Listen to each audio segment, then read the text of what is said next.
প্ৰিয় দৰ্শক, হাঁহ মাংসখিনিত নিমখ আৰু হালধি দিলোঁ। মিঠাতেল অলপো ঢালি ল'লোঁ।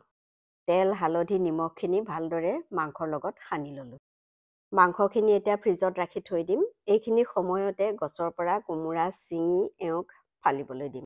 গহৰা গজা কোমোৰাজোপাত এনেকৈ কোমোৰা লাগিছে। কোমোৰা বুলিলেই হাঁহৰ মাংসৰ লগতে খাবলৈ মন যায়, নহয় জানো? প্ৰেছাৰ কুকাৰ গৰম হৈছে, মিঠাতেল ঢালি দিছোঁ। পাঁচফোৰণ, জিৰা আৰু শুকান জলকীয়া দি দিছোঁ।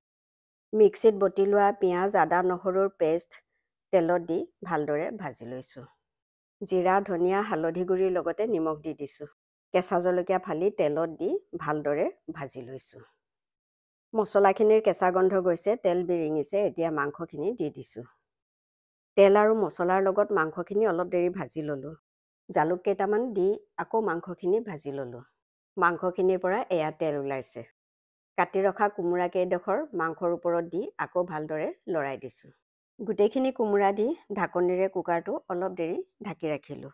এইদৰে ঢাকি ঢাকি তেল ওলোৱাৰলৈকে মাংস আৰু কোমোৰাখিনি ভাজিলোঁ।